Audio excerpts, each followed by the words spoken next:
Welcome to the Ricovibes Video Podcast. The Ricovibes Video Podcast, featuring today's hottest artists, entertainment news, and social commentary. The Ricovibes Video Podcast, covering entertainment worldwide. And now, here's your host, Ricovibes. Once again, welcome to the Ricovibes Video Podcast, and I've got a special guest in the building, Miss Cherrie Garden. How are you?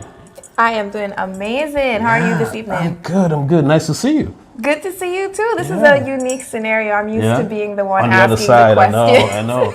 And a couple of weeks ago, I was on your other side as well. So. Right. How are you? Yeah, man. Doing good. Just good. Staying strong during the quarantine time. Yeah. And finding new creative ways to kind of stay relevant and still do work. You don't want to just laze around all the time, you know? I know. I've been finding a lot of things to do that I haven't been able to do in a couple of years, actually. Wow. So, yeah. Yep. Good. See, creative. Yep. There you go. Let's talk about you, though. Cherrie Garden, the name. The name. Wait, is that your real name? Wouldn't you like to know? Inquiring minds. Is that a stage name or is that your government name? Which one is it? Well, it kind of all started growing up in Jamaica. I went to Immaculate High School, so shout out to, those people out there that know Immaculate. In Jamaica, we're big on our high schools. I realize that. The way that America's big on colleges and football, Yeah. So we treat our high schools, it's all Georgia Falcons, it's which Calabar, KC, all of that thing. See, I know about Calabar because everybody, a lot of folks that I know went to Calabar. Okay. Yeah. This is one of the traditional schools, and so it's Immaculate. So. Okay.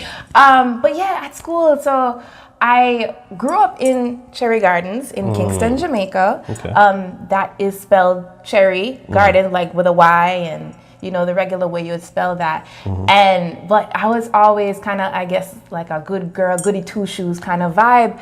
But I wanted Really? Okay. Yeah. I hated it though. Really? And I wanted to hang out with the bad girls in school. So some of the ghetto girls, and you know what I'm saying? And they just look hard and it just like they were in the mix. And I said, and them I was admiring them, Really? like that's who I want to hang out with. Cause I want some edge. Okay. So I would try to, hang out a little bit, and they'd be like, yo, where Miss Cherrie Garden I go? Cherrie Garden, go on about your business, go on to your little chauffeur. Because my dad did actually have a chauffeur that would come pick me up from school, and, they said, So you're what they call an uptown girl. Yeah, they said, you don't know what it is to take bus. Go on, Miss Cherrie Garden. You don't know what it is to go hungry at night. Go on back to Cherrie Gardens. So I would feel really down about that because I'm like, but it's not my fault. My dad booked a charter taxi to come pick me up that looked like a chauffeur. It's not my fault. So I used to hate that. They used to do it to tease me. And I'd walk down the hallway in high school and say, Cherrie Garden. So at what age was this? How old were you at this point? That's high school. In Jamaica, okay. High school is it's a British way. So we start high school at 7th grade. Okay. So that was probably like 8th grade, 9th, 7th, 8th, 9th, something like middle school up here, I guess. Gotcha. So it became a nickname from there. But I just kind of like, when I got into the entertainment industry here, I just said, you know what? Take off the Y. I just go and put an IE because my first name, I'll go ahead and give you a little insight. My first name is actually Courtney. I never knew you. I've known you all these years. I've never knew your first name. Wow, it's Courtney, yeah. My dad's name is Courtney as well. Courtney. Okay. And then for me, they named me Courtnie. So they took off the Y and they put an IE. So on the Cherrie, I took off the Y and I put an IE. Wow. And then since there's only one of me, I take off the Gardens and just put Garden. Yes. Okay. So basically, it's a hailing to where I grew up in Jamaica. It's a hailing to the struggles, to the as people from Jamaica would know when they hear the name, they're like, where are you from? I know a place named that. Right. And also to my family, like to my dad. I'm a daddy's girl, big daddy's girl. So you didn't start to get into the entertainment industry until you moved to the US? Right. Well, I was modeling in high school. Okay. Used to model for Francis Keene. I don't know if everybody know that. That was a big bridal wedding dress, formal wear attire place in a in a Halfway Tree by Twin Gates Plaza. I'm just shouting out all these places. I Jamaicans actually know will Twin Gates Plaza because I've eaten there before. So. Right. Yeah, Halfway Tree. So that's where Francis Keene used to be, and since I was like 13 or 14, I've gotten into modeling. So I did runway modeling at like the Pegasus Hotel, wedding extravaganzas and stuff, and theater a little bit. But then when I came to the US, I did one more year of high school where I really did theater, and then really launched into theater, journalism after, like in college, basically. Got it. What age did you move here? I moved here. I graduated high school in Jamaica, but then instead of sixth form, because once again the forms, instead of the 2 years of sixth form, I did 2 years of high school in the U.S. and at a boarding school in Massachusetts. Wow. Yes. So what was that experience like? It was a culture clash. Really? Because it's Massachusetts we're talking about, Boston, yeah. Yeah, to be honest with you, it wasn't even Boston. It wasn't Boston. It was the Boondocks. It was the Berkshires, Really? which was kind of close to Connecticut, but not really Connecticut. It was like over an hour away from the city of Boston. So it was right where the bear and the moose and all the forestry is. Wow. Yeah. Wow. So it was culture clash. It was climate clash. It was tough. Because I'm not a person that like cold. So that's actually what brought me to Atlanta when I decided that I was going to look at colleges. Only colleges I applied to in the Northeast were Ivy Leagues. I was like, I'm only staying up there if I'm in an Ivy League. If I'm not in an Ivy League, I'm going somewhere else. And Emory accepted me here, and I'm like, shh. I was on the waiting list at Yale and Cornell, but I say, listen, I'm going to go ahead and go there. What did you study there? So it was biology and English, double major, Spanish minor on a pre-med track. Pre-med? Yeah, I initially wanted to be a doctor. And what changed your mind? I would say that a very traumatic experience happened where a person that was very, very close to me committed suicide. And it got me thinking about the purpose of life, the value of life. And I mean, after going through that very, very dark time, the only thing that really got me out of it was thinking about doing what it is that brings me an actual joy, like a deep down joy, not just because my parents want to see me do it, not just because society thinks it would be cool to be a doctor or a lawyer, and not just because that's how you achieve, but really because I could do it for free because I'm passionate about it. And I found that the performing arts was that for me. What did your parents think at that point? Oh, they're very traditional, conservative, old school Jamaican parents, Caribbean parents. So, any international person, African, Caribbean, anybody, they all know your parents want you to be doctor, lawyer, something, pharmacist. So they were not happy about that. But, when you're talking about life and death, and when you're talking about somebody that, passes away, especially because of things like mental health and depression and things like that, it just kind of gets to a point where, well, what would really help you with your mental health? Gotcha. Gotcha. Wow. So it's like at some point you just have to kind of support your loved ones in whatever helps them feel healthy, I think. So they just have to accept it after a while. I feel it. Journalism, you got into that. What was the driving force in getting you into that? Well, as I mentioned, I was an English major at Emory. Okay. And so writing has always been a passion of mine. Gotcha. Storytelling and theater, all of that kind of, to me, merges and blends into each other in a way. On-air presence is kind of a merging of that too, of storytelling and theatrics. But I started off in 2007 writing for a magazine. It was called Island Icons magazine. So I started writing for them, and then Jason Skywalker found me at Emory, encouraged me to make a Caribbean Students Association, and then in talking to him more, he introduced me to Jacques Duplessis, who at the time was forming Caribbean Focus TV, and that's how I started testing out my on-air personality skills. I think Jason introduced me to you in that parking lot, as a matter of fact. I believe so. I'm telling you, Jason really took me under his wing and kind of like introduced me to the community. So I tell Jason Skywalker all the time I basically owe my path in this Atlanta sphere to him. He was a very good guide at the time when I was very naive, and I was also searching. I was searching for inspiration. So. How about the acting part of it? You've done theater, but what made you really gravitate towards acting? Towards acting,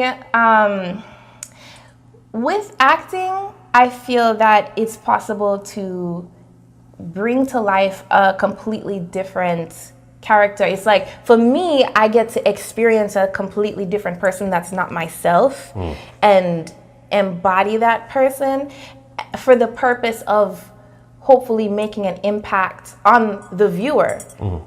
So in journalism, I'm just myself. Got it. But in acting, I get to put forth other images and other characters and feel other things and have to think different ways and just be a different person. And I find it very exhilarating and I really enjoy it. As I said, I started theater in high school, but the acting journey has been, sometimes I feel like it's synonymous to a musician or performing arts, that's singing, acting, all of that.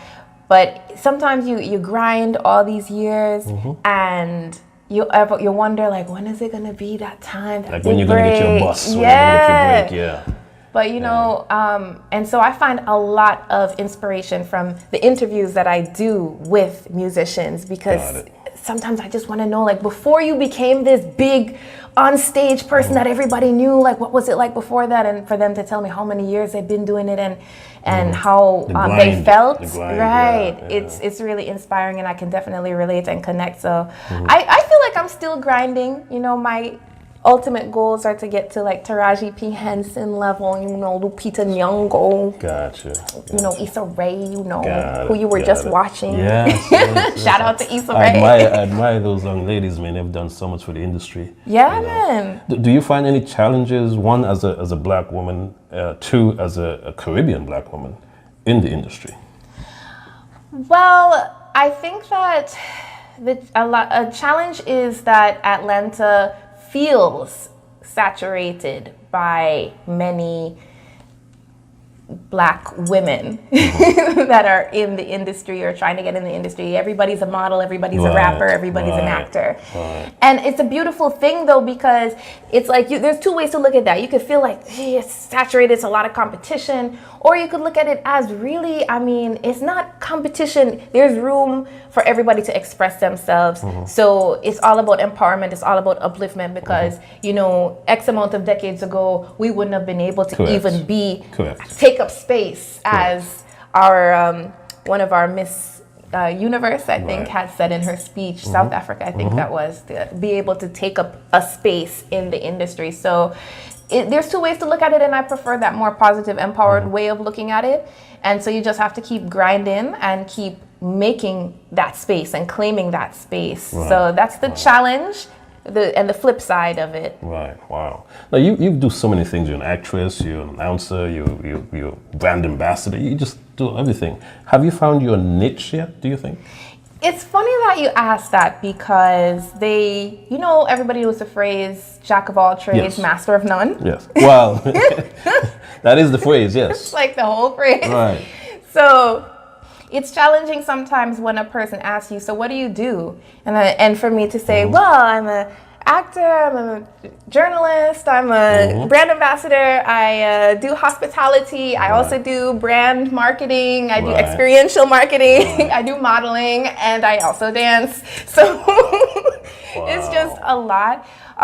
So when it comes to branding, a lot of people do coach companies, including myself. I would coach a person to narrow down what your main services are And once a person taps into your company, then if they're interested in seeing the rest of the menu, they will go ahead and look at the rest of the menu. Got it. So I tend to, if a person asks me, what do I do? Okay, so go ahead and ask me. So what do you do? Well, you know, my name is Cherrie Garden, and I am an actress and a media personality. Okay. All right. I feel like the word media personality covers a lot of other things. Because a journalist is a media personality, a brand ambassador can be a media personality, you know, like an endorser of some sort, spokeswoman. Got it. So, has there been anyone that you've interviewed that you felt, I don't know, intimidated? Maybe that's a strong word. Just overwhelmed by the person that you're interviewing? yes, I have had a couple. When you were asking the question, a couple different people came into mind, but they were for different reasons. I think because, okay, I'm going to mention, it's two people literally. So I'm going to mention the two people. One person was one of the people that I had interviewed in the inspirational docuseries that I produced called Go the Distance. That one was a challenging docuseries to do because it is focused on trauma and it's focused on how that person went through the crisis, the darkest periods of their life, and how they overcame it, what methods did they use.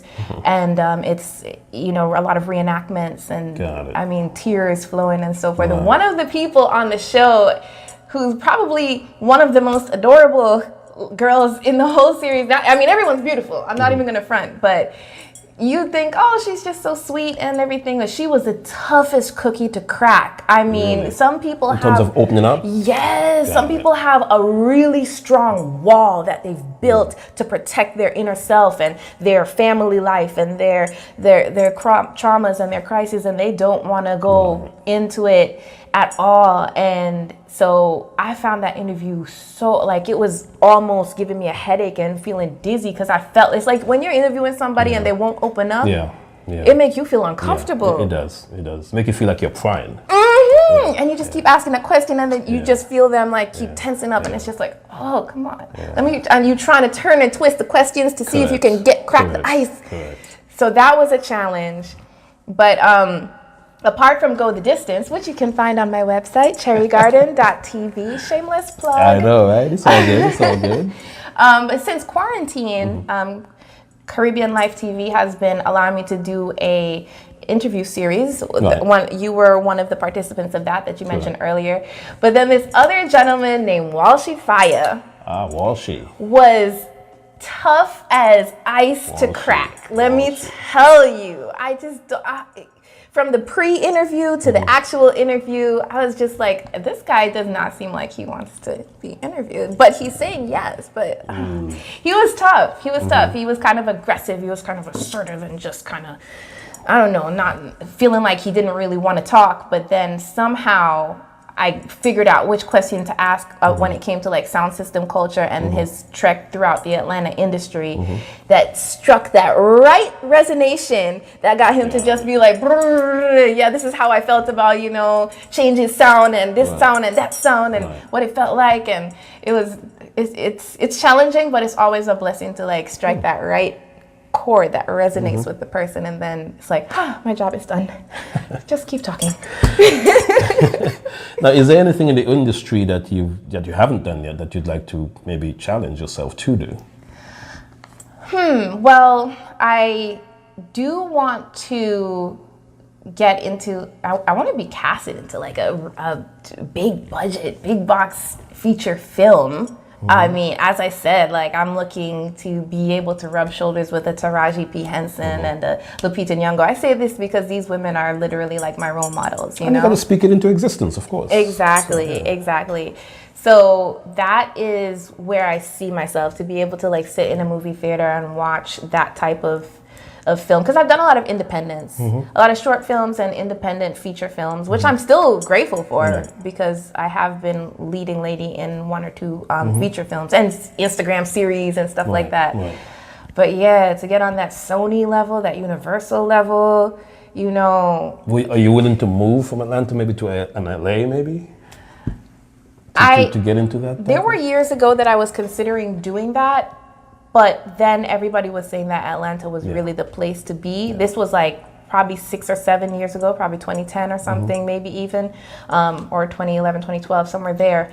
And they were like, nah, Atlanta's really becoming the place. Everyone's kind of moving here. They're making a lot more studios here. And as you can see, it's definitely expanded, exploded. The caveat to that is that a lot of the actors and agencies that are casted in these films are actually still casted. The main cast is still casted from LA. And then they pull extras and supporting cast from like locally from the Atlanta area, which is still good. But sometimes they're not speaking parts. And you really want a speaking part to show your strength. Show your strength and your range, of course. Right. Yeah. So there's like a curveball to it. So you still kind of have to source finding the agencies that have a strong presence in LA.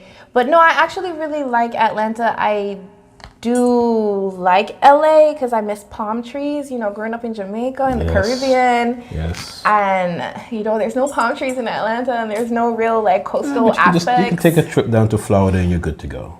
Yes. I like Atlanta. So I decided I was going to stay because, the industry is really moving here. But if I have to move, I mean, I'd be willing to move at the time that it becomes apparent. Yeah. Is there any role that is off limits that you wouldn't play? When I first started in like pursuing this whole media personality actress path, a few people that were concerned about my career had mentioned that being a video vixen is a challenging role to break out of. Like, if you, as a attractive female, appear in a lot of music videos, then people don't really take your acting seriously or anything else that you do because they think that that's just basically what you do is you just wind up yourself and expose yourself in music videos. So I actually tried not to do a lot of music videos for that sake. Now I'm just starting off with that aspect, but you know, porn and stuff like that, let's continue going down that angle. You want to try not to like box yourself in by that because if people don't take you seriously, I mean, you know, just say, you know, not that I would want random people trying to, you know, penetrate me, but I'm just saying, like. I look at some of your pictures on your Instagram, and I'm saying, does your parents see these pictures, and what do they think about it? Well, my nice, conservative, old-fashioned, traditional Caribbean parents do not. My mom doesn't even know how to text. Okay. So you're safe. Much then. less have a Facebook. Right. My dad does text, and he has a Facebook, but he doesn't have an Instagram. But other family members don't really have Instagram. They have Facebook, but ever since I've been doing these quarantine type interviews, they've been logging on and trying to watch my interviews. So, I mean, I'm not saying family members don't see them. Right. At the same time, I want to reference an interview that I did with D'Angel, where what I found really interesting about her as a female in the industry is she's able to do a lot of music that's very uplifting, empowering, feminine, like feminine empowerment, and spiritual kind of music where she talks about God and prayer and how God covers her and protects her. Right. And then also do the broke out, wine loose, wine down low kind of music and sexy music and jiggle up your body for your man type of music. And the photos as well. Right. And so when I interviewed her, I asked her, I was like, so how do you, as a woman in the industry, kind of straddle that fence between knowing that you have a relationship with the Most High, knowing that you're a mother, and, you know, still be able to show off your sensuality and your sexuality? Because I get that a lot, the question that you just asked, like, well, are you go the distance like the next Oprah Winfrey, or are you video vixen, or like, what are you doing? And a lot of the things that she said was, you know, and even the interview I did with Titus and John today, they just talk about, you know, just be yourself. Just be yourself. For those of the people that don't like it, I mean, there's a lot of other people out there for them to go ahead and like. But the people that do like your style, they're going to authentically like your style, and they're going to like your style because you are being authentic and genuine. It is challenging to balance it. I do have, I wouldn't say a manager, I have like an image consultant. I have a level of a team that I trust that gives me feedback. Like, Cherrie, you're going too far with this one. I'm seeing too much booty shots. Right. Let's swing it back to a little bit more acting content. Let's let people know that you are diverse. So I do appreciate the people that I do keep close to me to kind of help me keep that balance.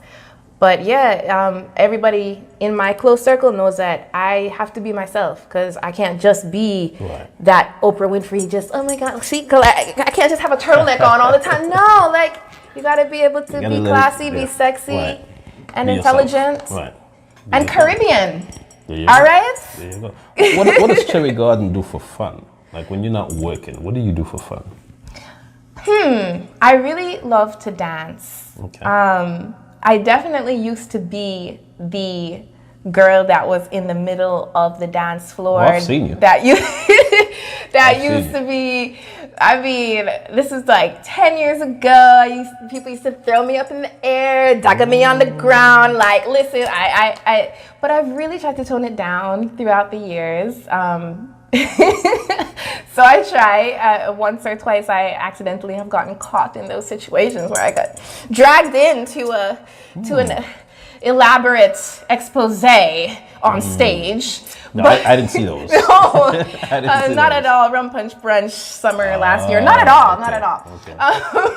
Okay. But yeah, dancing is definitely something that I'm very passionate about. I really lose myself when in dancing, and I dance to Caribbean music.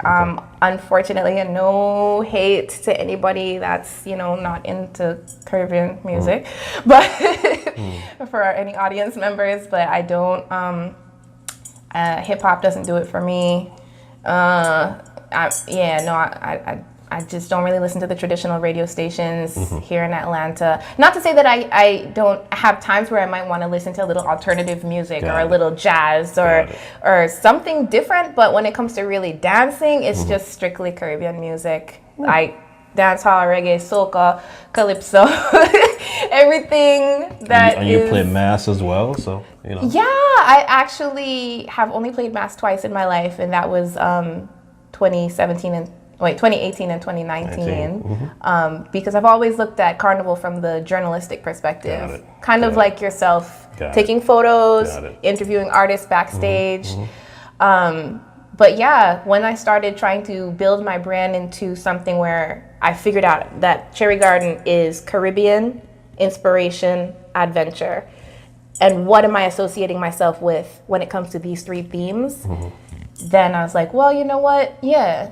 Let me try out doing a mass band, and it had to be one that was a little bit more reggae centered, because I am Jamaican, and so reggae-matic you know what they say about Jamaicans and soca music. I'm not like that per se. I enjoy soca music, but yeah, I do like to hear my dancehall music. I'm not even gonna front. Who's your favorite dancehall artist? Shensia. I expected you to say a Bounty or Cartel or somebody. Shensia. All right. Yes. Okay. Repping for the men too. I do definitely. Grew up with Bounty and all of that. So yeah, those are big tunes. But in terms of when I pick a favorite artist, I tend to look at what artists I can see myself in. Like when there's a person, like, that's why you keep hearing me say Taraji P. Henson, Lupita Nyong'o. When I pick somebody that is successful, whose work I like, and why are they my favorite? I would say they're my favorite because I can see myself in them. Got it. So if you just asked me who my favorite singer was in general, I would say Rihanna. Okay.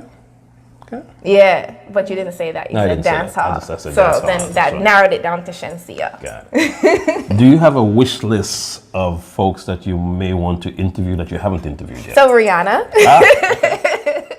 Rihanna. Okay. Yes, I have my interview for her planned out since she had dropped the song "Man Down." That was back in 2012 or something like that. So I was like, man, from that to Unfaithful to there was so many songs that she was dropping that you know, and then when she went through that whole thing with Chris Brown and everything, I myself was in a domestic abusive relationship at the time, and so I really was relating to her with that. I had wanted to interview her from then and be like, yo, I love how you overcame your situation and kept shining. So yeah, that's my whole interview planned out. Don't tell her I said this though, because I want to surprise she's not her. Gonna see it. I want to surprise her with my questions. Okay. All right. Anyone else? Well, I mean, I really look up to Oprah Winfrey, but I feel like I don't know if that's if I got to interview her, I would have things to ask her. That's someone. Those are people that kind of pop into mind right now. But I mean, everybody else, I'm just excited. The thing about me when it comes to interviewing is that I'm just a naturally curious person. A lot of people, they, like you had asked me earlier, you do your research, do you write down all these questions, all these bullet points, do you have a cue card, a 4x6 card, like, I don't like that though. I like going off the cuff. See? And I can relate to that. I think it's just more rehearsed if you have a cue card and all that. I don't, that's just not my style. Right, and it kind of makes it feel dry. Exactly. Yeah. Exactly. I mean, for me, I'll do my research and kind of get a vibe. But I look at interviews like first dates. You know, you might have been keeping your eye on this person. You might have been crushing on this person a little bit. But now is your first time to really get to sit down and ask them more about themselves. Because what I think about it as, there's always going to be people out there that are experiencing this first date with you, that didn't know things about that person and didn't even know this person existed. Yeah, there's people that probably know that information that they already said, but what about those people that didn't know? Right. So I feel like, don't feel bad about doing your style of interview, because people have asked me about that. They're like, why you do it that way? But that's why. In a good way or a bad way? I've had people say they like it, because like people that watched Go the Distance, they're like, I love the way you let your interviewees talk and just kind of elaborate, and you don't jump in and try to show you're all educated and this, that. And then I've had people that say, well, you know, you didn't talk much, and we're used to interviewers being more assertive and dropping more facts and studious knowledge about the person and this. So, but once again, it's about being authentic. It's about I like you to let doing the people talk. I mean, you know, people didn't tune in to hear me. They tune in to hear whoever I'm interviewing. So, you know, that's how I look at it. That's what I would say, right? That's what I would say.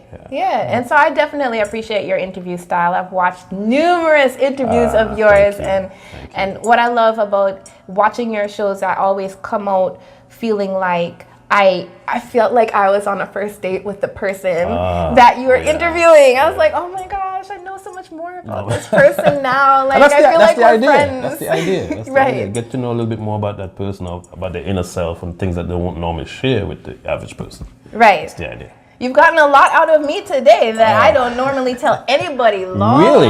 Nobody, the people that come. Is there anything you want me to edit? No, it's all right. Go on with the program. All right. Well, before we go, what advice do you have to give to young folks like yourself who might want to get into your field? The decision to figure out which field that I wanted to go in came with a lot of tears and a lot of pain. As we mentioned at the beginning of the show, thinking I was on a pre-med path and then jumping all the way to performing arts and media, that was not an easy jump. So there might be times that you, as a young person or at any point in time in your life, really, because you know, people are always growing and always evolving.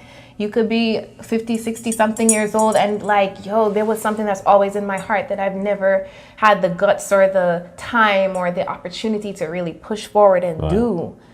And you're scared. I know that feeling. You're uncertain about it and it doesn't feel good because you're uncertain. I know that feeling too. And it's just an aspect of facing the fear and doing it anyways. And after you do that, you got to keep doing it over and over and over again. Every day, wake up and keep facing the fear and keep doing it. Like you said, kind of just visualizing where you'd like it to go, what you how do you see yourself? What's your best self look like in that realm?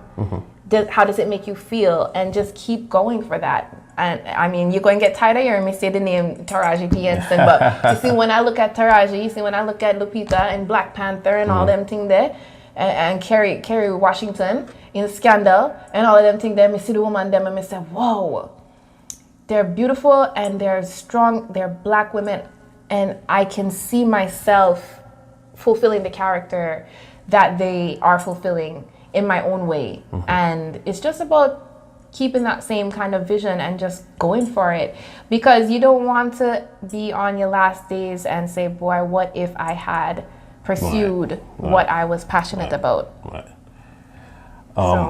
One thing I got to ask before you go, and I'm going to keep it as delicate as possible. You know, you and I have spoken off air about the domestic violence stuff that you've been through. How did that affect you, and how did it affect you in terms of what you're doing in terms of the entertainment business and looking at men a certain way? Well, you know, my foundation is that I'm a daddy's girl, and I'm actually very, very grateful for that, because I do delicately and respectfully understand that there's a lot of people that grew up without a father. So for me, I feel very, very grateful that I grew up with a father, because if I had gone through those situations and didn't have the fundamental, I basically grew up in a single parent home, like basically, because my mother lived in the U.S. and I grew up in Jamaica with my dad. Yeah. So that's a very rare thing. Most people grow up with just their mom, right? Yes. So for me, I have a level of endearment and respect for men that really can't really be shaken. In those situations, I just feel like we were incompatible. And I also understand that mental health plays a part in people's interactions. So there's incompatibilities, there's mental health, and there's also past traumas and past pain that people like haven't really healed from, that influences how they react to certain situations.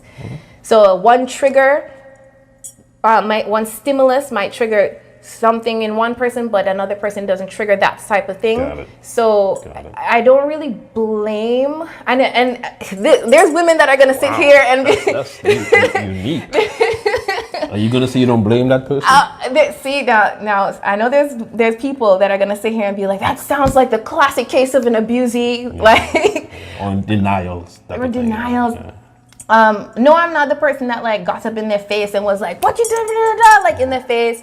But I do know that myself, being a Leo, and for anyone that knows about Leos or that kind of thing, we can kind of be stubborn. We can kind of be a little passionate and a little fiery. And I did do things that were heartbreaking to the individuals. So I understand their pain. Not saying that I condone them having done something physical to me, but I also understand the aspect of doing something in anger that you didn't mean to do.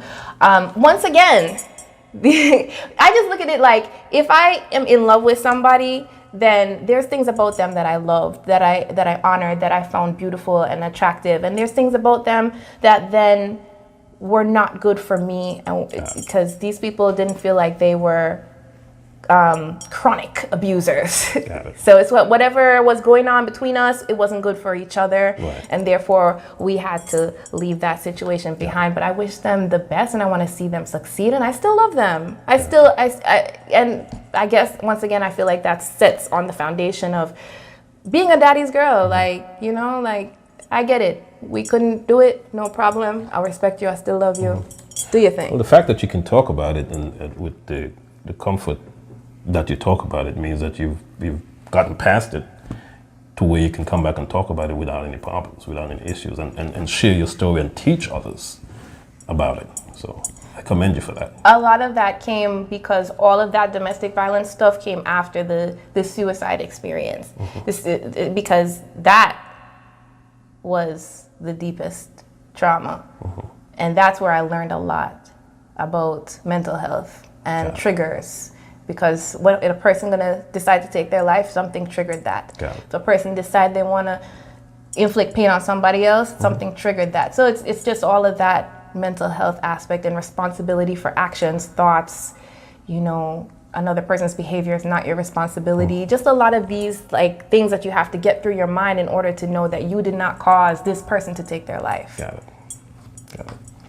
Yeah, it goes deep. That's what Go the Distance is. That's what I go into on my show, man. Like, it's deep. It's a deep side. But someone needs to hear it, and someone needs for you to tell them, you know, and share your story and share the others' stories as well. Tell the folks where they can follow you and all that good stuff, your social media information, everything. Well, I made it very easy for everybody. You could even just go on Google and type in Cherrie Garden. As long as you spell it right. What did we say? Take off the Y, put an I-E. So that's CHERRIEGARDEN. You could type it in Google, you could type it in Facebook, you could type it in Instagram, Twitter.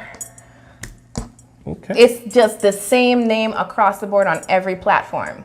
There you go. And the Instagram series that you got popping right now, what's the name of it? Oh, yes. I was casted in an IG series called I See, and that is on Instagram, on IGTV, like you just said. That one was intense because when this quarantine first started, it was being written along with how the coronavirus was developing. So it's kind of like synonymous to it and was happening real time and then took on a fictional aspect. So it's eerie. It's definitely eerie. I like the way it's shot. They shot really, you know, really professional, really nice. Yeah, I mean, the guy that's producing it, he's done work with Tyler Perry and, you know, this is a big box guy, but these productions were all not canceled, but paused because of the quarantine. And so you can't keep creative people, though, you know. Yeah. So you put creative people in a box and just want to create some more. Yeah. So each episode is what, about 10 minutes? It's approximately that, yeah. Okay. I'm actually a supporting character, so I'm in episodes 3 to 6, I think. Okay. Or maybe, yeah, 3 to 6. Okay. Yeah. All right. And then something else might happen if there's a new season. We'll see. Nice. But yes, 3 to 6. Oh, man. Folks, thank you for tuning in today. My special guest, Cherrie Garden. Thank you. Thank you so much, Rico, for having me. My pleasure. My pleasure. All right, everybody. All right. Keep it locked. There you go. We'll be right back with the Ricovibes video podcast. Real fruit. 40 proof, but so smooth. Oh, yes. You know when you hear ooh-wee, something good is about to happen.